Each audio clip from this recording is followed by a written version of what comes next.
नमस्कार, मैं हूं बालकृष्ण थरेजा। आप देख रहे हैं डेली लाइव। आइए शुरुआत करते हैं आज के मुख्य समाचारों की।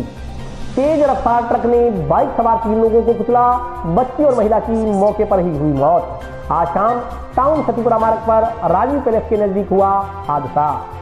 जंक्शन स्थित शहीद यादगार केंद्र में हुई माकपा की बैठक। केंद्र सरकार की नीतियों के खिलाफ वीरवार को हड़ताल रखने का लिया गया निर्णय। टाउन सब्जी मंडी में ठेला लगाकर सब्जी बेचने वालों ने की स्थायी स्थान उपलब्ध करवाने की मांग। नगर परिषद अधिकारियों को सौंपा ज्ञापन। नगर परिषद की कब्जा हटाने की कार्रवाई का विरोध। वार्ड 51 के बाशिंदों ने कहा किसी कीमत पर नहीं तोड़ने देंगे उनके आशियाने। जंक्शन पुलिस ने विभिन्न दुकानों का किया निरीक्षण। प्रहार कार्यक्रम के तहत नशे के खिलाफ चलाया जा रहा है अभियान। धान की धीमी सरकारी खरीद प्रक्रिया से किसान परेशान। किसानों ने की धान मंडी की व्यवस्थाएं दुरुस्त करवाने की मांग। और अब समाचार विस्तार से। टाउन में सतीपुरा मार्ग पर राजीव पैलेस के नजदीक एक तेज रफ्तार ट्रक ने बाइक सवार 3 लोगों को कुचल दिया। हादसे में बच्ची और महिला की मौके पर ही मौत हो गई, जबकि बाइक चालक को गंभीर अवस्था में अस्पताल में भर्ती करवाया गया है। घटना के बाद ट्रक चालक ट्रक को लेकर मौके से फरार हो गया।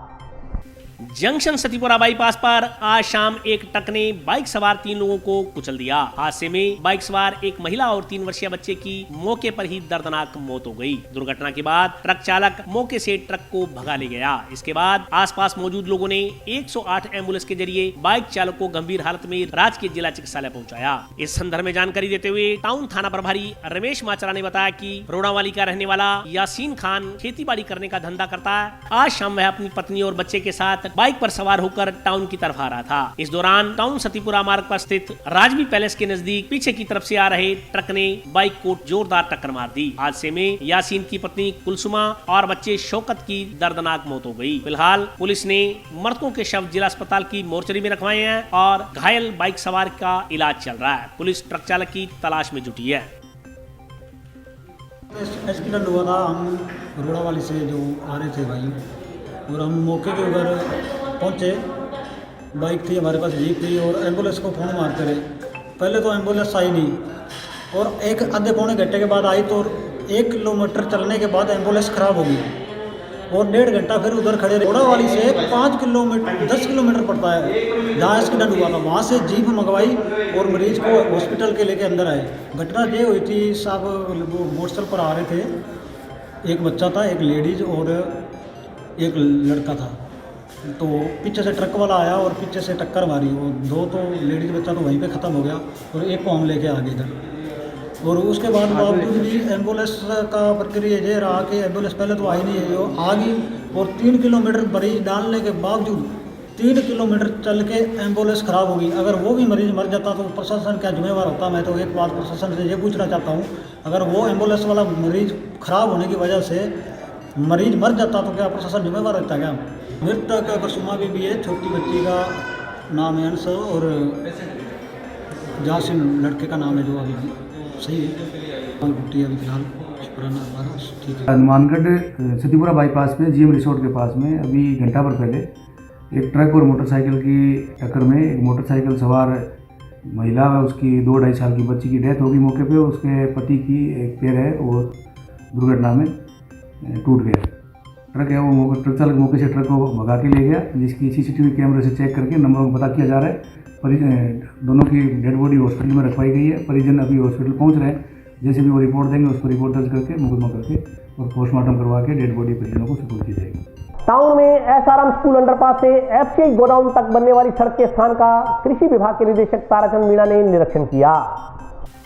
टाउन में नेहरू मेमोरियल कॉलेज के पास स्थित रेलवे फाटक के बंद होने से एफसीआई के ट्रकों के आवागमन में हो रही परेशानी की समस्या से जल्द निजात मिलने की उम्मीद बंधी है। वर्तमान में कॉलेज फाटक के बंद होने से एफसीआई गोदाम से गेहूं लदान कर ले जाने वाले व लाने वाले ट्रकों को भारी दिक्कतों का सामना करना पड़ रहा है। वर्तमान में एफसीआई गोदाम से लदान कर जाने वाले व आने वाले ट्रक सघन आबादी क्षेत्र से होकर गुजर रहे हैं, जबकि नगर परिषद की ओर से आबादी क्षेत्र में बनाई गई सड़कें भारी वाहनों के आवागमन के मापदंड अनुसार नहीं है। इस संदर्भ में नगर परिषद अधिकारियों की ओर से गत दिनों जिला कलेक्टर को पत्र लिखकर टिब्बी रोड पर एसआरएम स्कूल के पास बने रेलवे अंडरपास से एफसीआई गोदाम तक की सड़क कृषि उपज मंडी से बनवाने का आग्रह किया गया था, क्योंकि एफसीआई के गोदाम जहां जिंस का स्टॉक होता है वह धान मंडी से संबंधित है और नई मंडी से जो मंडी शुल्क मिलता है वह कृषि उपज मंडी समिति को प्राप्त होता है। इस कारण यह सड़क कृषि उपज मंडी से बनवाने के लिए जिला कलेक्टर को पत्र लिखा गया था। इस पत्र के बाद मंगलवार को कृषि विपणन विभाग के निदेशक ताराचंद मीणा के चुनाव पर्यवेक्षक के तौर पर हनुमानगढ़ आने पर उन्हें मौका मुआयना करवाया गया। इस मौके पर डिप्टी डायरेक्टर सुभाष सहारण, कृषि उपज मंडी समिति सचिव सीएल वर्मा,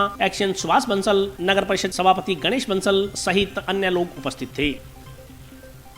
ये एफसीआई गोदाम से जो ट्रक उनके बाहर मुख्य रोड तक जाने का रास्ता है वो फाटक बंद होने की वजह से एक रास्ता तो बंद हो गया है। अब 3 विकल्प मार्ग थे, उसमें से जो सबसे कम घनी आबादी वाला मार्ग है वो एफसीआई गोदाम के साथ साथ रोड जाके और नहर के पास से गुजरकर रावसर आता है। उसमें जो ये रोड है नगर परिषद ने जो लोकल ट्रैफिक के हिसाब से डिज़ाइन कर बनाई थी, जिसमें 2 लेयर पत्थर डाले थे और नीचे उसमें जीएसबी डाली थी। चूँकि इसके ऊपर से अब ट्रक जाने का एक ही रास्ता है और ये ट्रक धान मंडी से होकर और यहाँ एफसीआई में आते हैं, ये कार्य कृषि उपज मंडी से संबंधित था। इसलिए यदि इस रोड का उपयोग एफसीआई द्वारा किया जाता है तो रोड पूरी स्ट्रेंथ से ट्रकों के आवागमन को ध्यान में रखते हुए डिजाइन कर बनाई जानी है। इस हेतु नगर परिषद द्वारा रोड बनाने हेतु कृषि विपणन बोर्ड और कलेक्टर साहब को निवेदन किया था। कलेक्टर साहब ने कृषि विपणन बोर्ड को निर्देश दिए थे कि रोड आप बनाओ। तो आज ये जो चुनाव के पर्यवेक्षक हैं ताराचंद जी मीणा, ये डायरेक्टर कृषि विपणन बोर्ड है, ये बता रहे थे इन द्वारा ही उक्त कार्य को स्वीकृत किया जाना है। इनको निरीक्षण करवाया गया था कि ये रोड ज़रूरी है इस स्ट्रेंथ के हिसाब से बनानी ताकि ट्रकों का आवागमन हो सके, इसलिए उन्होंने मौका निरीक्षण कर इस पर सहमति व्यक्त की है। सीटों से जुड़े विभिन्न जन संगठनों की बैठक मंगलवार को जंक्शन स्थित शहीद भगत सिंह यादगार केंद्र में आयोजित हुई। बैठक में केंद्र सरकार की दमनकारी नीतियों के खिलाफ आंदोलन को लेकर विचार विमर्श किया गया। सीटों से संबंधित जन संगठनों की बैठक मंगलवार को जंक्शन के लाल चौक के नजदीक शहीद भगत सिंह यादगार केंद्र में आयोजित की गई। बैठक में वक्ताओं ने कहा कि केंद्र सरकार की किसान मजदूर विरोधी नीतियों के विरोध में 26 नवंबर को केंद्रीय श्रम संगठनों के राष्ट्रीय आह्वान पर 1 दिवसीय हड़ताल की जाएगी। सीटों से संबंधित सभी जन संगठन 26 नवंबर को अपना काम बंद रखकर हड़ताल रखकर प्रदर्शन करेंगे। बैठक में तय किया गया कि इस हड़ताल में सभी सदस्य मास्क व सोशल डिस्टेंसिंग का विशेष ध्यान रखते हुए प्रदर्शन में शामिल होंगे। बैठक को संबोधित करते हुए माकपा नेता बहादुर सिंह चौहान ने कहा कि केंद्र सरकार ने मजदूरों के श्रम कानूनों को बदलकर पूंजीपतियों के पक्ष में कर दिया है, जिसका माकपा पुरजोर तरीके से विरोध करती है। उन्होंने कहा कि केंद्र की मोदी सरकार संवैधानिक लोकतांत्रिक एवं संसदीय परंपराओं का उल्लंघन कर विपक्षी सांसदों की अनुपस्थिति में मजदूरों व किसानों को बर्बाद करने के लिए कानूनों को पास करवा रही है। बैठक में मुकद्दर अली, दारा सिंह, सुखप्रीत सिंह, वारिस अली, वली शेर, इकबाल खान सहित अन्य माकपा कार्यकर्ता मौजूद रहे। मोदी सरकार की मजदूर विरोधी नीतियां हैं, किसान विरोधी नीतियां हैं कि अभी कोरोना काल के चलते पहले हमला तो किसानों पर किया कि 3 अध्यादेश लेकर आए और कानून, जिससे वो बड़ा हमला उसके खिलाफ पूरा हिंदुस्तान का किसान। और उसी दौरान मोदी सरकार ने मजदूर के जो हमारे 44 कानून बने थे उनके खिलाफ भी 3 अध्यादेश लेकर मोदी सरकार आई है और बड़ा हमला हिंदुस्तान के मजदूर वर्ग पर है। शहीद आजम भगत सिंह यादगार केंद्र लाल चौक पर सीआईटी से संबंधित तमाम जनसंगठनों की मीटिंग हुई है और हमने तय किया है कि जैसा अभी 26 तारीख को, आने वाली 26 तारीख को पूरे देश में औद्योगिक हड़ताल है और ये 19वीं आम हड़ताल है। इसमें तमाम हमारे सीआईटी से संबंधित पूरे जिले भर के तमाम संगठन शामिल होंगे। तैयारी हमने पूरी रूम में कर ली और एक मुख्य बात ये है कि कोरोना के चलते सोशल डिस्टेंसिंग का और मास्क का हम पूरा ध्यान रखेंगे। लेकिन जरूरी इस बात की है, विरोध हम दर्ज इसलिए करवा रहे हैं कि ये पर्चा मेरे हाथ में है जो हमारा 12 सूत्री मांग पत्र है। केंद्र की जो 10 श्रमिक संगठन है, जो हमारा राष्ट्रीय मंच बना है, उसके आह्वान पर ये हड़ताल है और मुख्य मांगे हैं हमारी डिमांड थी कि 7500 रुपया इस कोरोना काल के चलते तमाम आर्थिक गतिविधियां बंद थी, 7500 रुपया पर मंथ हर मजदूर को मिले जो इनकम टैक्स के दायरे से बाहर है। दूसरा था कि 10 किलो अनाज और दूसरी जो खाने पीने की चीज़ें हैं, प्रत्येक व्यक्ति को 10 किलो अनाज एक परिवार के हिसाब से लगातार जब तक ये ठीक नहीं होता तब तक मिले, और 21,000 रुपया मजदूर की मजदूरी होनी चाहिए। नरेगा में 200 दिन का काम मिले और नरेगा का काम जैसे ग्रामीण क्षेत्र में, शहरों में उसको शुरू किया जाए। अभी देखा होगा कि पहले किसानों पर बड़ा हमला 3 अध्यादेश लेकर आकर मोदी सरकार ने किया है, तमाम किसान सड़कों पर है, और उसी के चलते इस कोरोना काल का फायदा उठाते हुए 3 अध्यादेश मजदूरों के खिलाफ उस श्रम कानूनों में एक बड़ा संशोधन करके मोदी सरकार ने किया है। गांव नेठाना के ग्रामीणों ने मंगलवार को जिला कलेक्टर को ज्ञापन देकर भादरा तहसील में श्रम विभाग का उप कार्यालय खुलवाने की मांग की है। श्रम विभाग का उप कार्यालय भादरा में खुलवाने की मांग को लेकर तहसील भादरा के गांव नेठाना निवासी कुछ लोगों ने मंगलवार को जिला कलेक्टर जाकिर हुसैन को ज्ञापन सौंपा। ज्ञापन में कहा गया है कि जिला मुख्यालय पर स्थित श्रम विभाग कार्यालय की दूरी भादरा से लगभग 200 किलोमीटर दूर है। इस कारण भादरा के लोगों को, विद्यार्थियों की छात्रवृत्ति, श्रमिकों को श्रमिक कार्ड आदि बनवाने के लिए 200 किलोमीटर की यात्रा अनावश्यक रूप से करनी पड़ती है। इससे जहाँ समय नष्ट होता है वहीं आर्थिक रूप से भी परेशानियां झेलनी पड़ती है। ग्रामीणों ने कहा कि इन कार्यों के लिए 2 से 3 चक्कर भी लगाने पड़ते हैं। ज्ञापन में श्रम विभाग का एक उप कार्यालय भादरा में भी खोलते हुए 2 कर्मचारियों की नियुक्ति करने अथवा सप्ताह में 1 या 2 दिन श्रम न्यायालय का कैंप भादरा में लगाए जाने की व्यवस्था करवाने की मांग की गई है। ग्रामीणों ने कहा कि भादरा क्षेत्र में कैंप लगने से भादरा क्षेत्र में निवास करने वाले मजदूर, विद्यार्थी व आमजन को अनावश्यक होने वाली समय व धन की हानि से निजात मिल सकेगी।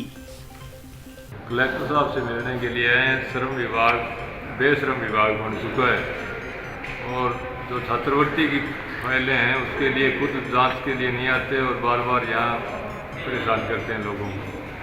और मिस्त्री मजदूर के पास इतना टाइम और पैसा नहीं होता कि वहाँ सर्दी के अंदर इतनी दूर 150 किलोमीटर चल के आए। इससे अनुरोध है कलेक्टर साहब से कि वो यहाँ उप कार्यालय बनाए या फिर वहाँ 2 कर्मचारियों की ड्यूटी लगाए। समस्या फाइल के अंदर जो डॉक्यूमेंट होते हैं उसकी 3 बार जांच करते हैं। इससे अच्छा है कि वो वहाँ भादरा के अंदर कार्यालय खोला जाए। टाउन की खुदरा सब्जी मंडी में रेहड़ी पर फल सब्जी बेचने वालों ने नगर परिषद से सर्वे में नाम जुड़वाकर उन्हें स्थायी जगह उपलब्ध करवाने की मांग की है। टाउन की खुदरा सब्जी मंडी में रेहड़ी ठेलों पर फल सब्जियां बेचने वालों ने नगर परिषद से पुनः सर्वे करवाकर दुकानें आवंटित करने की मांग की है। रेहड़ी संचालकों का कहना है कि पिछले लंबे समय से वे टाउन की खुदरा सब्जी मंडी में रेहड़ियों पर फल सब्जी बेचने का काम कर रहे हैं। नगर परिषद द्वारा सब्जी मंडी में सड़क निर्माण करवाया जा रहा है। सड़क निर्माण को लेकर सब्जी मंडी में बने कियोस्कों को तोड़वाने बारे विचार किया जा रहा है। उन्होंने बताया कि इसको लेकर नगर परिषद द्वारा सर्वे करवाया जा रहा है, जिसमें रेहड़ी ठेला संचालकों का नाम नहीं जोड़ा गया है। रेहड़ी संचालकों का कहना है कि नगर परिषद अधिकारियों से इस संदर्भ में वार्ता हुई थी, लेकिन कोई संतोषजनक जवाब उन्हें नहीं मिला। नगर परिषद अधिकारी कहते हैं कि लाइसेंस धारक रेहड़ी चालकों को जगह जगह घूम फिरकर सब्जी विक्रय करने की अनुमति है, जबकि खुदरा सब्जी मंडी की अधिकतर रेहड़ियां जगह जगह सब्जी लाने व ले जाने के लिहाज से अधिकृत नहीं है। रेहड़ी संचालकों ने नगर परिषद प्रशासन से खोखा धारकों के सर्वे में रेहड़ी संचालकों का भी नाम जोड़ने और सभी को स्थायी या अस्थायी जगह उपलब्ध करवाने की मांग की है। समस्या ये आ रही है, बीच में सड़क बन रही है, पर पशुता कर रहे हैं, कई बार मोटरसाइकिल बीच में अड़ जाते हैं। हमारे को कहीं ना कहीं जगह दी जाए। कई रेडी वाले हैं बेरोजगार, उनकी दिक्कत हो रही है, उनके लिए जगह दी जाए थोड़ी। खोखे वाले को हटाए जा रहे हैं, तो इनको भी एडजस्ट करो, हमारे को भी एडजस्ट करो। कहीं ना कहीं हम कहाँ जाएँ हमें गुजर बसर के लिए जगह दो, जगह नहीं मिले फिर कोई देखेंगे, कुछ ना करना पड़ेगा। ये खोखे एडजस्ट करवा रहे हैं हमारे को। हम कई सालों से जगह यहाँ बैठे हैं, हमारे को जगह नहीं मिल रही, हमारे को सेट करो कहीं में, कहीं ना कहीं।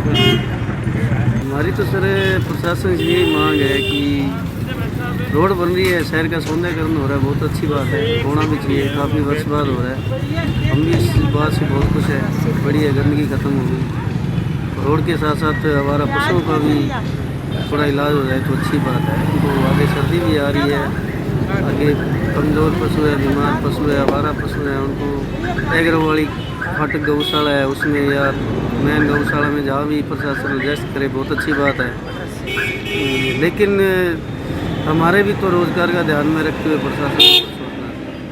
हम कल सभापति जी से मिलने गए थे, 10-15 व्यक्ति इकट्ठे हो गए, उनको लिखित में हम देने गए थे अपनी शिकायत कि सर अगर इन खोखो वालों को अगर आप कहीं एडजस्ट करते हो तो हम जो रेडी वाले यहाँ से काफ़ी समय से एक जगह पर बैठ के सब्जी बेचते हैं, काफ़ी समय से बेच रहे हैं।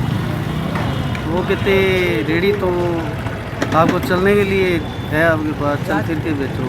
पहली बात तो ऐसी कोई रेडियो की हमारी कंडीशन नहीं है जो चल पाए, प्लस एक साइड में जगह पड़ी थी तो हम अपना लगा के गुजर बसर कर रहे हैं, किसी को कोई भी दिक्कत नहीं थी पहले तो। अब अगर प्रशासन जैसे चाहेगा वैसा होगा, तो वो लगाने देंगे तो ठीक है, नहीं लगाने देंगे तो फिर हम चल फिर के बेचेंगे, लेकिन चलना हमारे को प्रशासन के साथ है। तो हमारे जैसे यहाँ पे बोल रहे थे भी ये खोखो के पीछे जो DSP ऑफिस की जगह है वहाँ पे कोई एडजस्ट करने की बात आ रही है सामने। कोई कह रहा है मत्स्य विभाग है पास में, थाने के बिल्कुल गेट के सामने, वहाँ पे एडजस्ट करने की बात आ रही है सामने। मतलब जो भी है बहुत जगह है, अगर सही तरह से, पहली बात तो इन खोखा धारकों ने प्रशासन के साथ धांधली बरती है। मेरे को तो एक ही चीज़ का अफसोस है कि प्रशासन से भी धांधली बरती है, क्योंकि खोखों का सही सर्वे नहीं करवाया इन लोगों। जहाँ से सर्वे शुरू होना चाहिए था वहाँ से नहीं करवाया। जंक्शन स्थित वार्ड संख्या 51 में नगर परिषद द्वारा अवैध कब्जे हटवाने की कार्रवाई का मंगलवार को वार्ड वासियों ने विरोध किया। वार्ड वासियों का कहना है कि वे किसी भी कीमत पर अपने घर नहीं टूटने देंगे।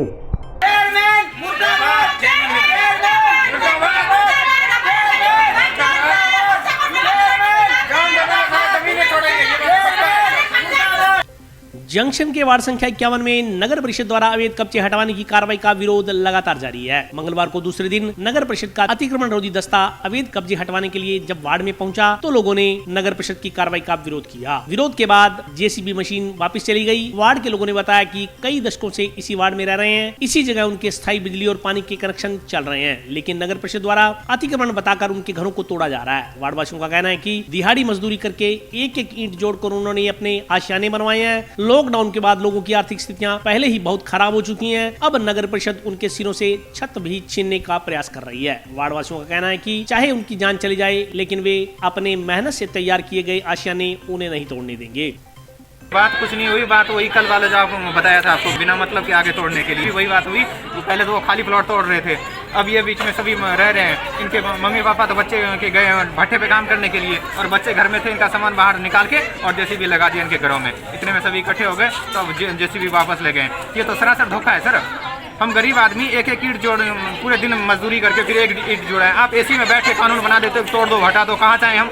इतने 20 साल से आपने बिजली पानी का बिल लिया हमसे, सब कुछ यूज किया हमने, और अभी हमें घर से बाहर निकालना क्यों भाई? तो कुछ नहीं होता सर, सब राजनीति हो रही है। घर बैठे बस AC पे बैठ के, यहाँ का पड़ोसी आदमी जो है वो दलाल है और कोई नहीं है यहाँ पे। नगर परिषद की टीम आई हुई थी JCB के साथ, फिर वापिस चली गई है वो। हम लोग यहाँ से हिलने वाले नहीं है। हमने पूरी मजदूरी, अरे मम्मी पापा यहाँ पे खट के मर गए हैं, और हम अपनी कैसे जान दे देंगे, लेकिन जमीन नहीं छोड़ेंगे, चाहे जो हो जाए इसके लिए। यहाँ पे तोड़ फोड़ करने के लिए आए थे नगर पालिका वाले, ठीक है। ये लोग 20 साल से यहाँ रह रहे हैं, 2004 से यहाँ रह रहे हैं। अब ये लोग ये मकान फोड़ने के लिए नगर पालिका वाले आ गए, और वो कहते हैं मैं चेयरमैन साहब का ऑर्डर है, ये मकान हमने नीलाम कर दिए। तो वहाँ आगे भी कुछ दिन पहले लोगों ने फोड़ दिए। चेयरमैन साहब ने ये कहा था जो खाली प्लाट है वो फोड़े जाएंगे, लेकिन चेयरमैन साहब ने तो पूरे मान का ठेका ले रखा इसको बेचने का। फिर मान लो कैसे किसी तरीके से बेच दिया जाए। हमारी तो कुछ मांगे नहीं है, इन गरीबों के प्लाट ना फूटे, बस यही मांगे हमारी। टीम ने तो कुछ नहीं कहा, उन्होंने तो कहा चेयरमैन साहब का ऑर्डर था हमारे पास। हम तो क्या है, वो तो बेचारे मुलाजिम है, एक ही मकान फोड़ दिया इधर, तो उन्होंने कह रहे नीलाम होगी। बाकी देख लो, यही मांग होगी भी ये प्लाट ना फोड़े जाए।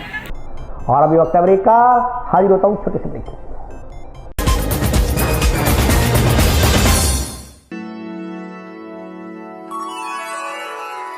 यूं तो कई बार मुझे हंसते देखा है, पर ये हंसी कुछ और है।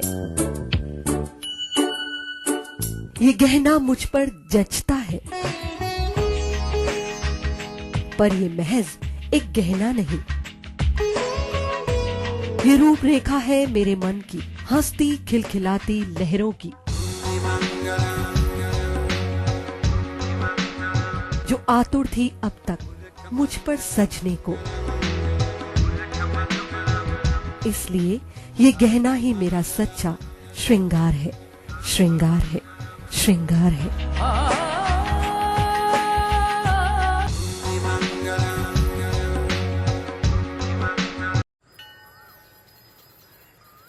अरे बबलू, लॉकडाउन खुलते ही टहलने निकल पड़े।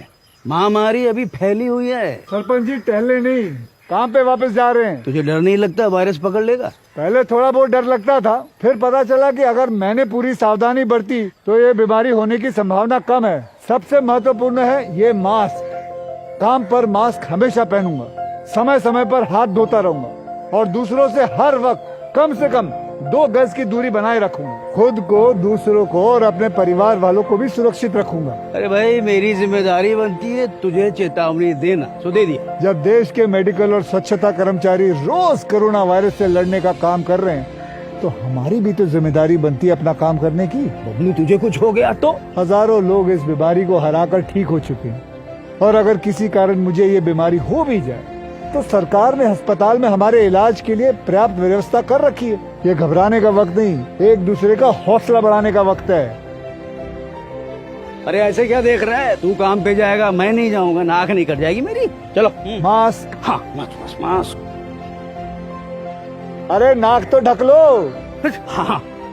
कोरोना वायरस से हमें लड़ाई जारी रखनी पड़ेगी और उससे डर कर नहीं, पूरी सावधानी के साथ डट कर चलिए। रुकी जिंदगी को आगे बढ़ाएं, देश को आत्मनिर्भर बनाएं। जय हिंद।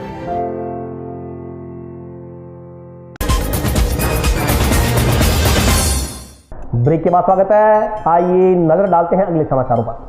जंक्शन स्थित राजकीय बालिका उच्च माध्यमिक विद्यालय में ऑनलाइन कला उत्सव का आयोजन किया गया। प्रतियोगिता में जिले भर के विद्यार्थियों ने उत्साह से भाग लिया। जंक्शन स्थित राजकीय बालिका उच्च माध्यमिक विद्यालय में समग्र शिक्षा अभियान के तत्वाधान में ऑनलाइन कला उत्सव का आयोजन किया गया। आयोजकों ने बताया कि कोरोना के चलते 2 दिवसीय प्रतियोगिता को ऑनलाइन रखा गया है। इसमें जिले भर से बालिकाएं हिस्सा ले रही हैं। बच्चों की छुपी हुई प्रतिभाओं को उभारने के लिए शिक्षा विभाग द्वारा विभिन्न गतिविधियां आयोजित की जा रही हैं। कोरोना के दृष्टिगत बच्चों के समय के सदुपयोग के लिए इस तरह की प्रतियोगिताएं बेहद कारगर साबित हो रही हैं। उन्होंने बताया कि जिले भर के विद्यार्थियों को ऑनलाइन लिंक दिया गया है, जिस पर जूम ऐप के जरिए ये बच्चे अपना वीडियो शेयर कर रहे हैं। हर ब्लॉक में प्रथम, द्वितीय व तृतीय स्थान हासिल करने वाले विद्यार्थियों को शिक्षा विभाग की ओर से सम्मानित किया जाएगा। स्कूल शिक्षा परिषद समग्र शिक्षा के तत्वाधान में कला उत्सव ऑनलाइन का आज कार्यक्रम यहाँ हो रहा है। बालिका स्कूल के अंदर 24-25 2 दिन ये चलेगा कार्यक्रम। इसमें जिले भर के बच्चे इसमें भाग ले रहे हैं जिन्होंने विद्यालय स्तर पर प्रथम स्थान प्राप्त किया था। 9 विधाओं में जो अपने विद्यालय स्तर पर प्रथम रहे हैं वो बच्चे यहाँ ऑनलाइन जुड़ रहे हैं और इन बच्चों द्वारा इनकी जो प्रतिभाएं हैं उनको निखारने का एक अच्छा प्रयास है।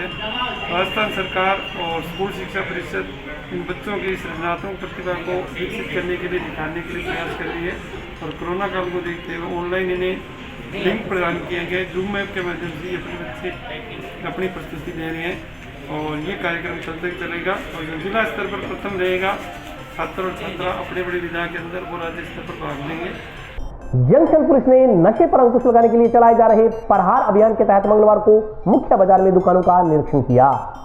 प्रदेश में नशे के कारोबार पर अंकुश लगाने के उद्देश्य से पुलिस विभाग द्वारा प्रहार अभियान चलाया जा रहा है। मंगलवार को प्रहार अभियान के तहत जंक्शन पुलिस ने मुख्य बाजार में कई दुकानों का निरीक्षण किया। जंक्शन थाना के एसआई शंभू दयाल ने बताया कि प्रहार अभियान के तहत नशे का कारोबार करने वालों के खिलाफ सख्त कार्रवाई करने के निर्देश प्राप्त हुए हैं। इसके तहत मुख्य बाजार में मेडिकल परचून की दुकान और वैरायटी स्टोर आदि का निरीक्षण किया जा रहा है। उन्होंने बताया कि 1 माह तक चलने वाले इस अभियान के तहत विभिन्न गतिविधियां आयोजित की जाएंगी। इसके अलावा अभियान के तहत पुलिस ने जिले भर में गश्त भी बढ़ा दी है। पुलिस अधीक्षक के निर्देशानुसार नशे का कारोबार करने वालों पर नकेल कसते हुए अभियान के तहत सख्त कार्रवाई की जाएगी। इसके अलावा युवाओं को नशे की लत से दूर रखने के लिए जागरूक भी किया जाएगा। राज्य सरकार का ऑपरेशन प्राण नाम से एक अभियान चल रहा है जिसके अंदर कोई भी नशीली दवाइयाँ बेचता है उसके खिलाफ कार्रवाई करनी है। परचून की दुकानें, मेडिकल स्टोर, अन्य जो दुकानें हैं जो बिना पर्ची के मेडिकल बेचते हैं तो आज 10 विभाग के जो 7 लेकर के हमने फिट कैंपिंग कर रहे हैं और ये परचून की दुकान में हमने चेक किया तो ऐसा कोई आपत्तिजनक सामान हमें नहीं मिला है और ये अभियान आगे भी जारी रहेगा। द्रोणाचार्य आर.डी. सिंह को माध्यमिक शिक्षा बोर्ड द्वारा शारीरिक शिक्षा विषय का संयोजक मंडल का सदस्य मनोनीत किया गया है। माध्यमिक शिक्षा बोर्ड राजस्थान द्वारा द्रोणाचार्य आर डी सिंह को स्वास्थ्य एवं शारीरिक विषय के संयोजक सदस्य के रूप में मनोनीत किया गया है। उन्होंने बताया कि उन्होंने शारीरिक शिक्षा की कई किताबें लिखी हैं। इससे पहले भी वे संयोजक के रूप में काम कर चुके हैं। हर विषय के संयोजन का दायित्व सिलेबस निर्धारित करना और परीक्षाओं में पेपर्स का पाठ्यक्रम का निर्धारण आकलन करना है। बोर्ड के सदस्यों द्वारा उन्हें यह दायित्व सौंपा गया है। उन्होंने बताया कि माध्यमिक शिक्षा बोर्ड अजमेर में सभी विषयों के संयोजकों की एक बैठक रखी गई है, जिसमें नियमित रूप से प्रत्येक विषय के सिलेबस का निर्धारण किया जाएगा। अभी राजस्थान माध्यमिक शिक्षा बोर्ड ने सभी सब्जेक्ट और उनकी जो मीटिंग रखी है, संयोजक बनाए हैं अलग अलग सब्जेक्टों के बारे में, जो कोर्स वगैरह सेलेक्ट करने हैं, पेपर सेटिंग का जो रखना है सिलेबस का, उसके लिए मेरे को शारीरिक शिक्षा एवं स्वास्थ्य है जो शिक्षा है हमारी, उसके लिए एज ए संयोजक नियुक्त किया गया है। और मैं पहले भी इसका संयोजक रह चुका हूं और जो फिजिकल एजुकेशन की बुक चल रही हैं उसका ऑलरेडी राइटर भी रहा हूं और वही बुक्स अभी चल रही हैं।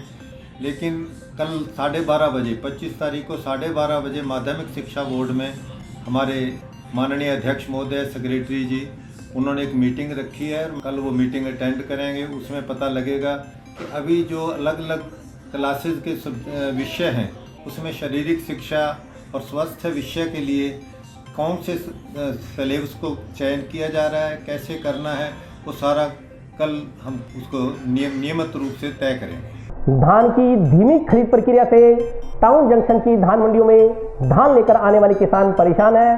किसानों ने मंडियों की व्यवस्थाएं दुरुस्त करवाने की मांग की है। जंक्शन धान मंडी की अव्यवस्थाओं के कारण किसानों को खासी परेशानियां झेलनी पड़ रही हैं। नरमा और धान की फसल बेचने आए किसानों का कहना है कि नरमे की सरकारी खरीद जारी है, लेकिन धान प्राइवेट सेक्टर में बेचने को मजबूर होना पड़ रहा है। सरकारी खरीद प्रक्रिया धीमी होने के कारण उन्हें गैर सरकारी प्रक्रिया के तहत अपना धान बेचना पड़ रहा है। अव्यवस्थाओं के कारण किसानों को फसल बेचने में काफी परेशानियां आ रही हैं। कई किसान पिछले 20 दिनों से अपनी फसलें लेकर धान मंडी में बैठे हैं, लेकिन अभी तक फसल नहीं बिकने के कारण किसान अपने खेतों को नहीं लौट पा रहे। किसानों का कहना है कि यदि उनकी फसल बिक जाए तो वे अपनी नई फसल की बुआई के कार्य में लगें। धान की फसलें लेकर किसान कई दिनों से धान मंडी में बैठे हैं। ऐसे में कृषि भूमि का सारा काम रुका पड़ा है। वहीं कृषि उपज मंडी समिति के सचिव CL वर्मा का कहना है कि निजी और सरकारी खरीद प्रक्रिया सुचारू रूप से चल रही है। फसलों को गुणवत्ता के आधार पर खरीदा जा रहा है। प्रतिदिन टाउन में 8 से 10 हजार क्विंटल धान खरीदा जा रहा है, जबकि जंक्शन में 2500 से 4000 क्विंटल तक धान खरीदा जा रहा है। सर से आए हैं सर, पूरे नेट यहाँ 20 दिन हो गए बैठे हुए हैं। बोली पे लेते हैं, मन मार के लेते हैं, अगर सीधे उचनती देते हैं वो तेज लेते हैं।